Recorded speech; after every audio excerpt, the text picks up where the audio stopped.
semana que vem nós vamos começar a nossa atividade avaliativa. E a atividade avaliativa de vocês, ela vai começar na página 31 e vai até a página 53. Não deu tempo de terminar toda a apostila, então nós vamos dar uma reduzida nas páginas avaliativas. Então nós vamos começar com a hegemonia europeia, ou a supremacia europeia, que é a Europa acima de qualquer outro país, é como ela se sentiu durante muito tempo, sobre qualquer continente, né, porque ela é um continente. Então, na Europa tinha uma disputa muito grande entre os países membros, né, e eles tentavam ser os melhores em tudo. Eles influenciaram praticamente o mundo todo com a sua cultura, e tem até o eurocentrismo, que é um termo que exprime a ideia que a Europa e seus elementos culturais é superior no mundo todo. Então, por isso que a gente estuda muito sobre a Europa até, e que a cultura dela é colocada acima de tudo, e a cultura dela está na formação de praticamente toda a sociedade.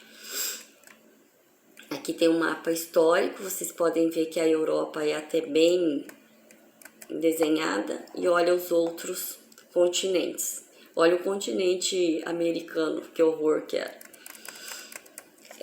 A formação do processo histórico e a expansão da Europa ao redor da Terra, vocês também estudem. Isso tudo vai desde das grandes navegações, que são os europeus os pioneiros, né, da navegação, até por isso que tem o Brasil. Sobre o Cabo das Tormentas, que hoje é chamado de Cabo da Boa Esperança. Se não fosse Cabral, que é um europeu, ter vindo para cá, o Brasil não tinha começado. Aqui o mapa das grandes navegações, vocês podem perceber o tanto que eles influenciaram no mundo todo, tá?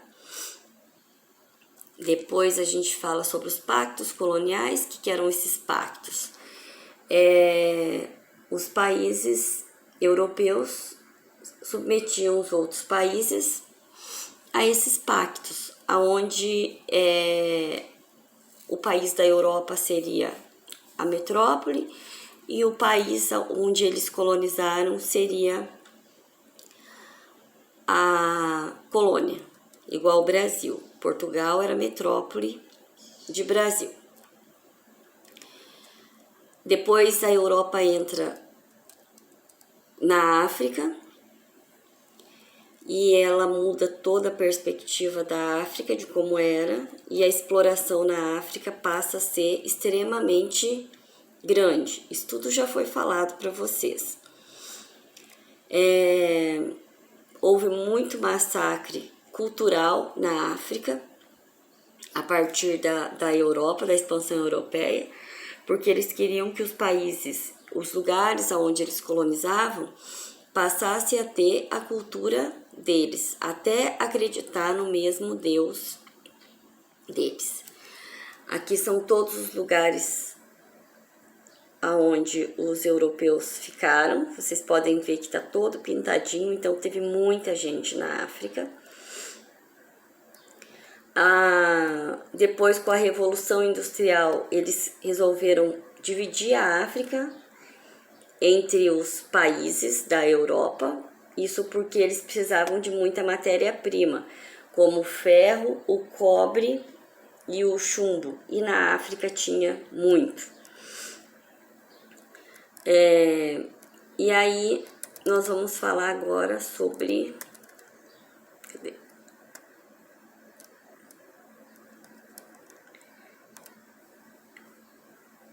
a formação de imigrantes e a influência. Isso eu já falei, lembra? O Brasil ele é muito influenciado pelos imigrantes, até em termos de arquitetura. Se a gente for para Gramados, por exemplo, a arquitetura é muito diferente. Isso tudo por causa das imigrações. Eu vou passando. Tá. Aí fala sobre a Primeira Guerra Mundial, que também já foi falado. Depois dela começou a ter o avanço da indústria. Logo depois surgiu a ONG. E depois a ONU, logo depois da Primeira Guerra Mundial surgiu a ONU. Depois de um ano de surgimento da ONU já teve a Segunda Guerra Mundial.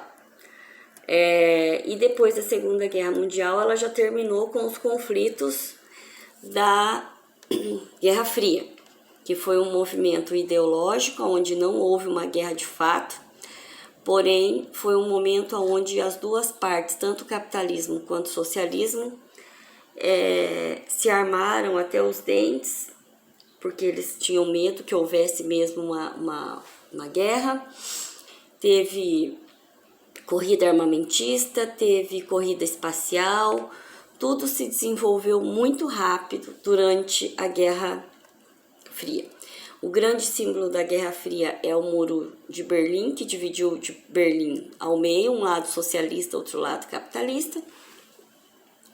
E com o próprio tempo, eles foram percebendo que o socialismo deixava o país parado, estagnado, e aí foram mudando a visão deles e foram tornando capitalista. Outros são socialistas ainda até hoje, mas é a grande minoria. A partir daí começou a surgir os blocos econômicos, e nós temos muito hoje. Mas o que fala aqui na apostila é sobre o bloco da União Europeia, o UE. Então ele começou com a CECA, né, que era o nome do bloco, que reuniu alguns países por causa do carvão e aço e ferro, e ele foi aumentando países membros até virar o bloco da União Europeia com 28 países membros. Depois do Tratado de Maastricht, aí sim ele virou União Europeia. Eles têm moeda única, não todos os países, 19 têm moeda única, que é o euro, e os outros não. Um deles é a Inglaterra, que ela tem a libra esterlina, e foi até feito um tratado depois para tirar o Reino Unido do bloco União Europeia. E depois o parlamento não aceitou. Então vocês, por favor, estudem para as nossas atividades avaliativas, tá? Que vai da página 31 à página 55. É muito importante que vocês estudem para vocês irem bem, tá? Beijo, gente, até mais.